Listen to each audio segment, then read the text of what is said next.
está en nuestros estudios la doctora Marianela Ledesma, la primera mujer presidente del Tribunal Constitucional. Un honor tenerla con nosotros, doctora Ledesma. Gracias, Nicolás, gracias por la invitación y un saludo a tus oyentes. Me parece, le debo confesar, doctora, me parece muy extraño tratarla de doctora y con esa solemnidad, cuando yo le he visto a usted de niño corriendo en la casa de don Genaro Ledesma, Izquieta, su padre, a quien tuve el honor de conocer, y que me apena mucho que no estuviera acá en el momento que usted era nombrada presidenta del Tribunal Constitucional, porque sé que hubiera sido un enorme orgullo para él. Por supuesto, mi padre se sentía muy contento del momento que fui elegida miembro del tribunal, y pienso que se hubiera sentido súper contento si hubiera conocido la designación en la presidencia, ¿no? Pero él, de donde esté, sé que va a estar contento. Estoy seguro de que sí. Comencemos por lo que falta en relación a la Junta Nacional de Justicia. Falta nombrar un miembro y está en controversia el tema del doctor Falconi. ¿Qué va a pasar con eso? Porque acaba de salir en estos días el informe de Servir, ¿no es cierto? Más allá de la discusión de si tuvo comunicaciones con Inostroza o otras objeciones que se le han hecho, está el tema de si merecía o no esa bonificación o esa, digamos, ese 10% de bonificación por el ser licenciado, y resulta que eso no se aplica a los que estudiaron en colegios militares, sino solamente a aquellos que hicieron el servicio militar obligatorio. Sí, si me permite aclarar, el proceso de elección de los miembros de la Junta todavía no ha acabado, se termina con la publicación de la resolución y el juramento. En el interín, cuando se había designado, llegan nuevas informaciones, no solo del reporte de las llamadas, sino en este caso el cuestionamiento al cómputo de la bonificación que se entregó al señor Falconi. Pero no solo llegó el cuestionamiento al señor Falconi, sino a la señora María Zavala. Entonces, ¿qué hizo la comisión especial? Nos reunimos para discutir un solo tema o para resolver una sola pregunta. ¿Deberíamos indagar más sobre estos cuestionamientos que se hace? Esa fue la pregunta. Y sobre eso la mayoría votó que en el caso de la señora Zavala que no se debería indagar más, que con lo que ya se dijo es suficiente. Yo consideré en el caso concreto de ambos, no solo de María Zavala, sino de Falconi, que debería abrirse una etapa indagatoria para verificar, bueno, varios supuestos. Uno es el contenido de las llamadas con el señor Inostroza, otro era verificar si había plagio o no, porque eso era uno de los cuestionamientos, y el tercero era el tema del cómputo de la bonificación en el caso del señor Falconi. En este último caso, recurrimos a la opinión técnica de Servir, que al final dilucide, porque no todos los miembros de la comisión son abogados. Entonces hay miembros que tienen otras formaciones no jurídicas que sin embargo votaron más o menos pensando que esa podría ser la interpretación. Entonces se recurrió a la asistencia de Servir, Servir ha dado un informe y a partir de ahí se ha puesto en conocimiento al señor Falconi para que absuelva lo que considere conveniente en relación a ese informe. En relación a las llamadas, también eso fue otro tema que involucró tanto a la señora Zavala como al señor Falconi. Mi posición al respecto es: no es malo las llamadas, sino el contenido de las llamadas, qué se dijo, ¿no? Como estas son unas llamadas que se dieron cuando no había la posibilidad de la interceptación legal de esas llamadas, nos queda la duda qué se dijo. Entonces planteé, y también tomando un poco la propuesta del Contralor en ese momento, es sometamos a un polígrafo para hacer las preguntas concretas y verificarnos más o menos en atención al resultado de ese polígrafo, si es que realmente la llamada se orientó a un tema académico, como es lo que se sostuvo, o de repente tuvo otra índole. Recurrir a esa técnica se denegó. Se denegó. Eso propusieron usted y el Contralor. Vamos al polígrafo. Claro, y el cuestionamiento dice, no, ¿por qué a ellos sí le van a pasar el polígrafo y por qué al resto de candidatos no va a pasar el polígrafo? Yo le digo que es una sencilla diferencia, porque al resto de candidatos que han sido ya ahora juramentados no les han encontrado ninguna llamada, por lo tanto, ¿cómo le vamos a pasar al polígrafo? Pero acá sí hay una imputación de llamadas donde no tenemos el contenido y lo que queremos es conocer. El problema es el riesgo, ¿no es cierto? Es decir, el país no se puede correr el riesgo de tener en la Junta Nacional de Justicia personas que dentro de 6, 8, 10 meses están involucradas en la investigación como parte de la organización. Eso no nos puede ocurrir. Claro, entonces acá hay que ser muy intensos y muy acuciosos en verificar todo el componente de estos magistrados o estos futuros miembros de la Junta Nacional. Por eso es que yo en mi posición era, si es que no habían otras evidencias que pudiera corroborar lo que se sostiene, como era el polígrafo, y además yo escucho con mucho gusto que se haya propuesto justo para estas elecciones, en los debates, que el polígrafo sea un referente, no sea determinante, pero un referente, un indicador que nos permita más o menos construir la idoneidad o no de una persona, ¿no? Y esto no es un tema nuevo. El propio Tribunal Constitucional en varias decisiones ha señalado cómo se debe aplicar el polígrafo para el tema de las relaciones laborales. De igual forma, el señor Contralor manifestó que para él era una práctica que en su institución él se guiara por el polígrafo como un indicador para tomar una decisión. Ahora, pero eso se desechó. Se desechó y por eso yo voté en contra. Por eso es que voté en contra. Uno de esos argumentos que iba en contra es porque no había un elemento que me permita verificar lo que ambos candidatos eso podría desean. resolverse si los propios candidatos hubieran dicho me someto al polígrafo. Hubiera sido un gesto que No es hubiera cierto. valorado. O sea, mis llamadas eran, o sea, Falconi decía que hablaba de un libro, no sé para qué tantas veces en momentos tan distintos para hablar del mismo libro, pero en fin, me someto al polígrafo. Claro. Y se acaba la discusión. Ese gesto, esa conducta hubiera sido interesante, no porque lo pidamos, sino porque ellos hubieran planteado mi transparencia, me someto al polígrafo para que ustedes verifiquen lo que yo estoy sosteniendo. Claro, ¿no? porque lo importante de resolver, de dilucidar acá, es si ha habido algún compromiso con respecto a actividades ilegales o a ser parte de algún tipo de organización. Con el señor Inostroza. ¿No es cierto? Entonces, ¿cómo se resuelve si no puedes tener acceso a lo que hablaron realmente y no puedes esperar a que la investigación culmine, el nombramiento lo tienes o no que hacer ahora? El polígrafo. Claro, esa fue la posición que se tomó. Como por mayoría no se aceptó, ¿no? Entonces por eso es que yo me he abstenido de emitir un voto a favor. Nostroza ha dicho que no hay nada ilegal en las llamadas que tuvo con María Zavala y Marco Falconi, se lo acabo de comentar al presidente de la Junta Nacional de Justicia, pero ha dicho que la doctora Zavala mintió al decir que yo no era confiable, porque nadie llama a una persona varias veces cuando no confía en ella. Se sacudió por ansias de poder, dice. Bien duro ha estado. Su propio amigo, no sé si será amigo ahora del señor Inostroza, pero la misma señora Zavala he tomado conocimiento por sus propias declaraciones que ha sido compañero de promoción, pero no un compañero muy lejano, sino que tenía llamadas para saludarle por Año Nuevo y todo. Yo creo en la buena fe de las personas, pero en la medida que no me permita verificar el hecho que está diciendo, yo llamé por un saludo protocolar para desearle un buen año, ¿no? Pero esa pregunta le había podido plantear en el polígrafo.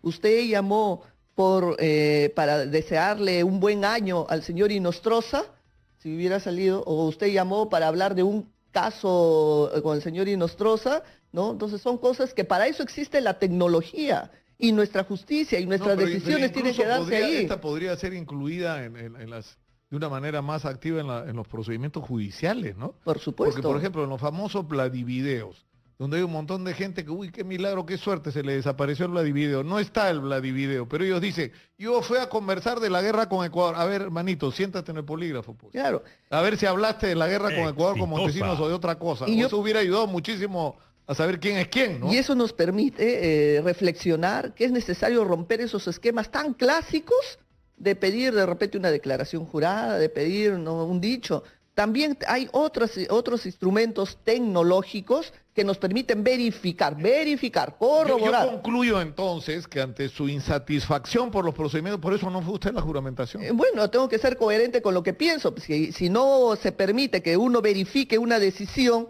¿no? Utilizando un medio tecnológico que es válidamente aceptada en nuestra actividad legal, entonces, y además que la propia Contraloría lo utilice en sus procedimientos internos, ¿por qué negar no someter a polígrafo a los candidatos? Lamentablemente esa posición ya fue cerrada, ya se votó, ya está esto oleado con la juramentación. En el caso de la doctora Zavala, a quien yo no dudo de sus cualidades personales o profesionales, pero si a mí me piden que yo emita un voto en esas condiciones, lo mínimo que yo quiero tener es por lo menos un indicador que corrobore eso que dice. Ahora, para terminar con el tema de la Junta Nacional de Justicia, en el caso de Falconi, lo que dice Servir es contundente. No tiene derecho a que le den el 10% de bonificación por ser licenciado, porque no es licenciado. Bueno, nosotros... O sea, ese beneficio solo se habilita para personas que han sido licenciados de las Fuerzas Armadas. Lo interesante es que se ha recurrido a un órgano técnico en nuestro país, y el órgano técnico es Servir. Servir ha dado una opinión, ha dado una posición que se analizará en su momento en la comisión especial. Vayamos a otro tema. Usted ha dicho, doctora, y entiendo que ha logrado el consenso en el Tribunal Constitucional con respecto a este tema, que es sobre la publicidad o no de las audiencias, ¿no? Y esto es un tema que en realidad es relevante y mucho más importante, o sea, tiene mucho más importancia de la que mucha gente quisiera darle. Sí. ¿Por qué no pueden ser públicas, abiertas y transparentes las sesiones del Tribunal Constitucional? Exactamente, y sobre todo cuando se decide intereses nacionales, cuando lo que se va a decidir son intereses generales que va a afectar la vida de todos los ciudadanos. No puede esa decisión tomarse bajo una reserva sacrosanta. Yo saludo el esfuerzo que han hecho todos los miembros del Tribunal Constitucional, todos los magistrados, de asumir esta nueva mirada, este nuevo reto, un reto de renovación, y de eso se trata en la vida, de seguir rompiendo paradigmas y de seguir avanzando y seguir sintonizando con nuestras necesidades sociales,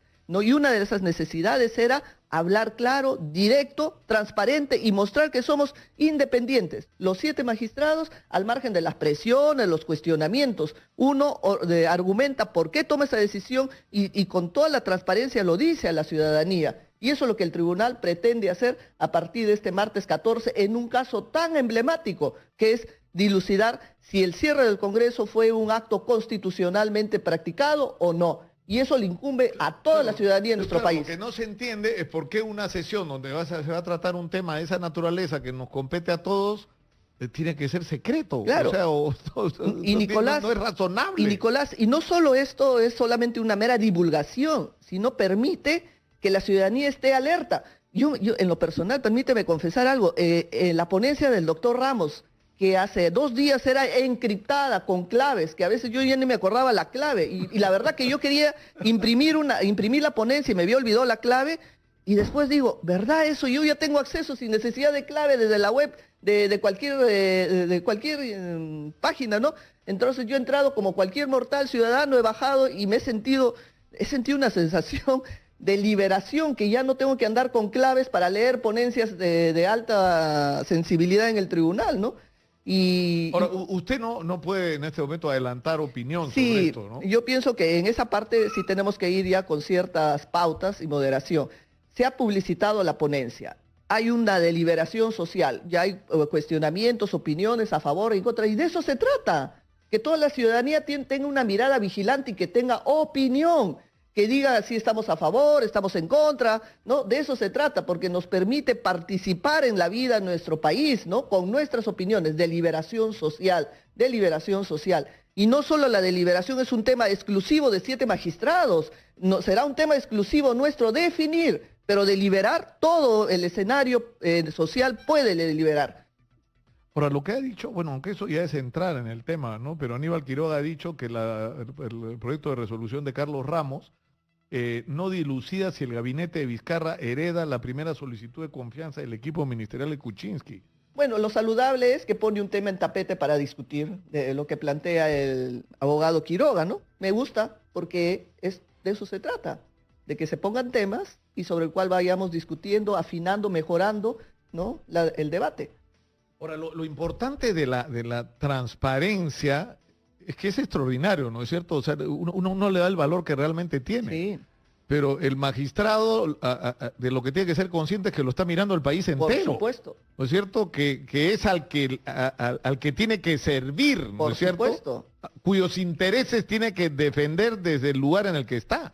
Claro, a partir de una lectura constitucional es la que tiene que dar las respuestas de cara al país, ya no bajo 4 paredes, en una reserva que se blindaba hasta con códigos para leer una ponencia, ¿no? Hoy yo pienso que es un gesto que yo tengo que saludar de todos los magistrados del tribunal. Ahora, esto es provisional, ¿no es cierto? Claro. No es que todas las audiencias van a ser públicas. La propuesta que se planteó es que sea en los casos de interés general, que son los procesos de inconstitucionalidad. Esto es los procesos que vienen para controlar las normas o las normas que tengan rango de ley al tribunal, y también los procesos competenciales, porque son procesos de interés general. En ese extremo queremos empezar esta primera propuesta.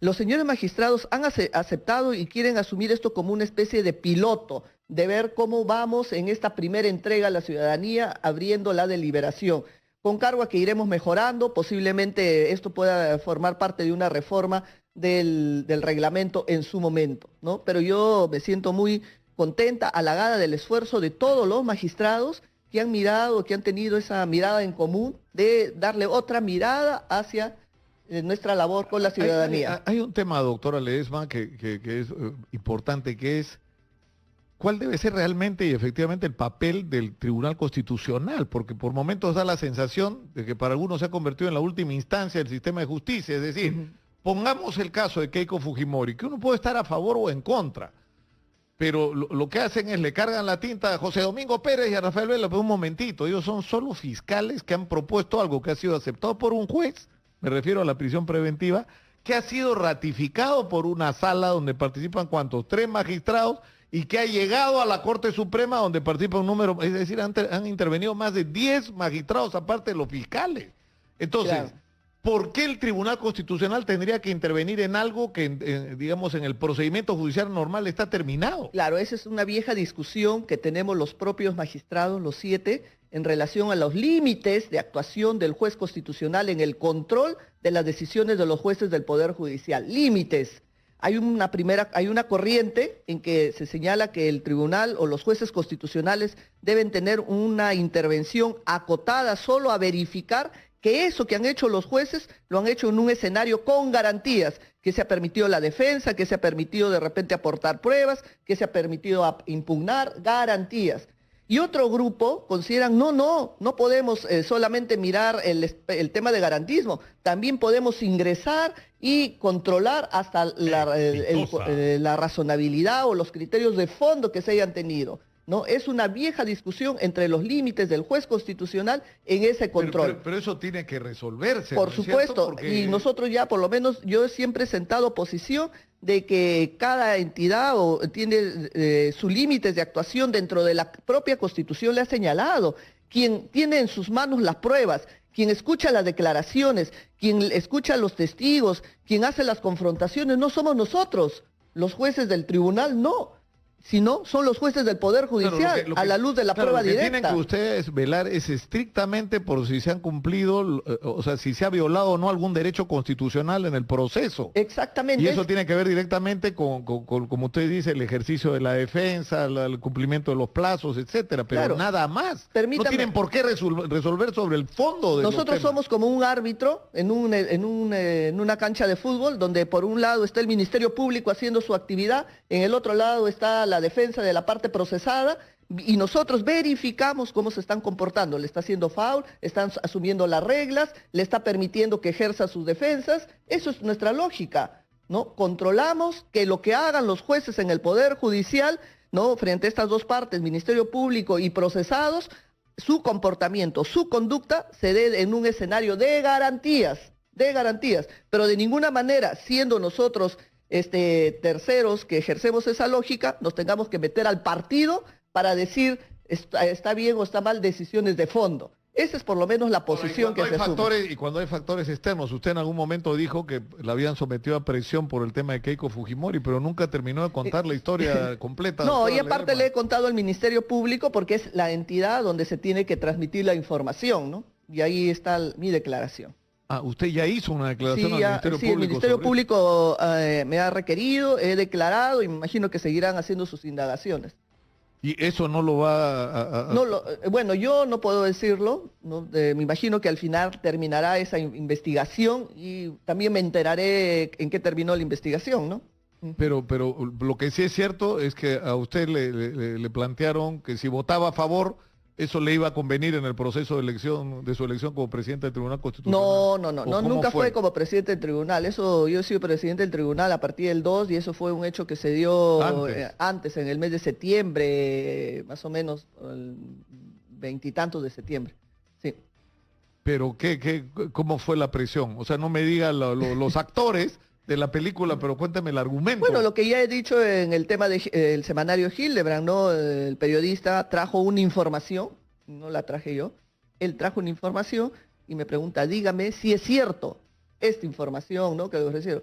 Y yo le dije, bueno, no quiero ser infidente, pero alguien le debe haber sido... Y le dije, sí, sí es cierto, ¿no? Lo que él trajo, ¿no? Entonces le dije, sí es cierto, y le agregué otro dato más. ¿Qué es lo que usted se propone en el Tribunal Constitucional? ¿Qué es lo que usted pretende en el Tribunal Constitucional como la primera mujer presidenta? O sea, ¿qué cosa debería cambiar en el tribunal? Bueno, primera propuesta. Lo de la transparencia. Lo de la transparencia, que sea una práctica en nuestra gestión mientras estemos todavía ahí en el tribunal, ¿no? Y es un gesto muy bueno que todos los magistrados han asumido y me han acompañado. Desde acá yo saludo, y este es un mérito no de la presidencia, sino de todo el colegiado que quiere dar otra mirada al tribunal. Un segundo tema que quiero yo impulsar es la descarga de los procesos. Hay muchos procesos embalsados.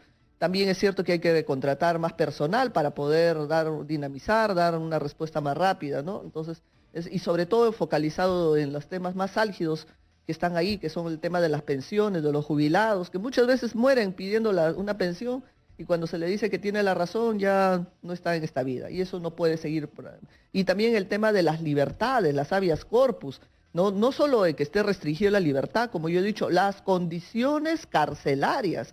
Es lamentable, por ejemplo, que desde ya es vulnerable que esté privado de su libertad, pero personas que están enajenadas, que tienen problemas mentales, lo mínimo por una vida digna es que por lo menos tuvieran un tratamiento en un nosocomio o por lo menos aislados. No, están muchas veces detenidos en las cárceles con personas normales mentalmente, ¿no? Y sin recibir un tratamiento. Y aún las que ni siquiera se han declarado inimputables, las que todavía tienen problemas psiquiátricos, ni siquiera tienen la posibilidad de tener una atención especializada.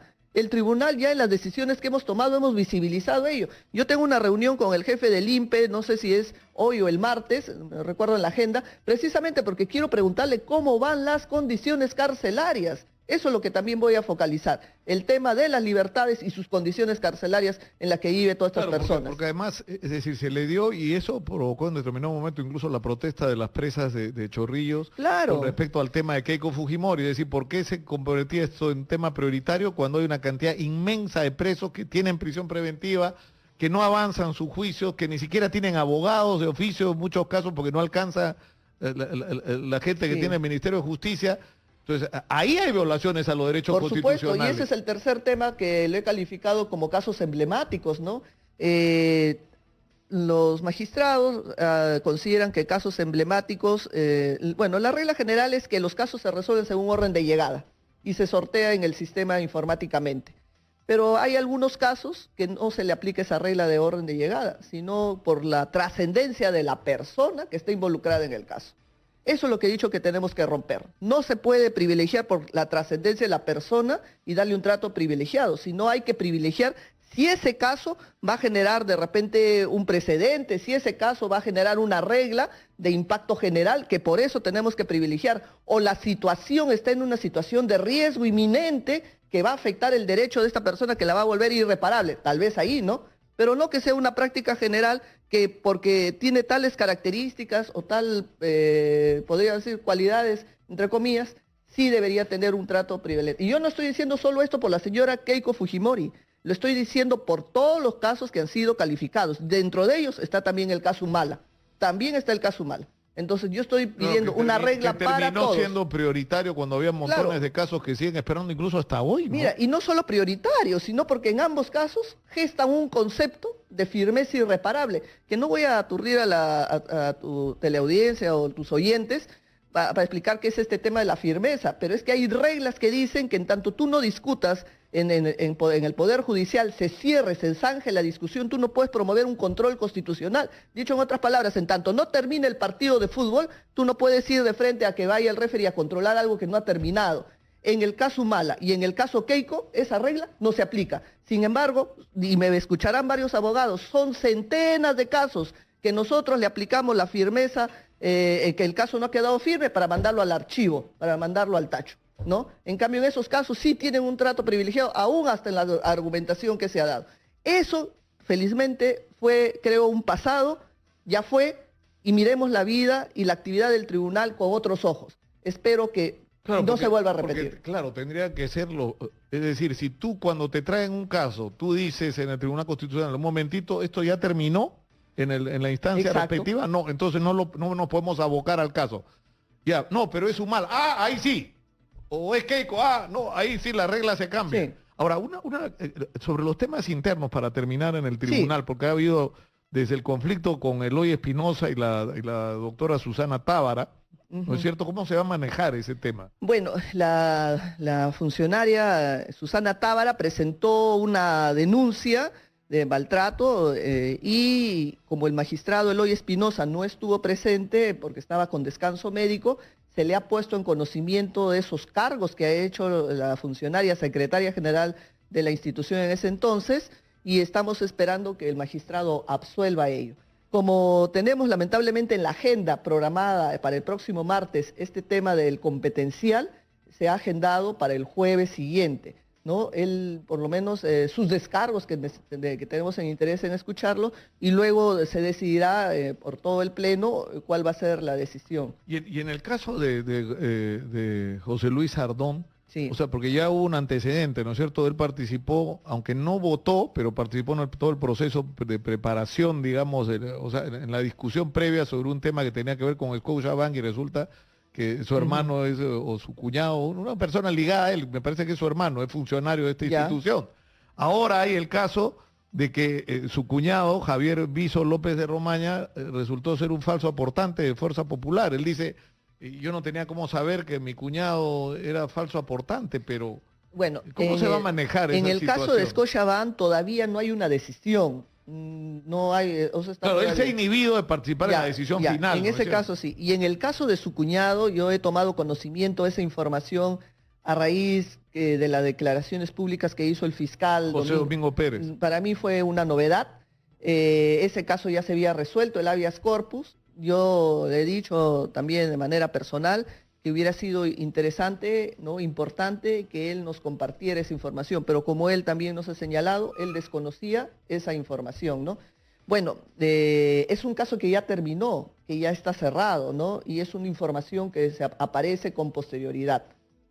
Bueno, yo le agradezco muchísimo, doctora, por estar acá y hago los mejores votos porque le vaya usted bien en muchas el Tribunal gracias. Constitucional. Sí, y una vez más le reitero, yo conocí en algún momento de mi vida muy cercanamente a su padre, a don Genaro Ledesma, y estoy absolutamente seguro que estaría muy orgulloso de escucharla. Y acá la esperamos. Muchas gracias. Las veces que sea necesario, doctora Ledesma. Y también permítame terminar esta entrevista reafirmando que toda esta gestión que estamos haciendo de manera conjunta en el tribunal, todos los magistrados que están comprometidos también con esta mirada, se lo estoy dedicando a todas las mujeres de nuestro país para demostrar que tenemos también la posibilidad de hacer un buen trabajo en las instituciones que tengamos la posibilidad de dirigir. Muchas gracias. Gracias. Nos vamos a la pausa.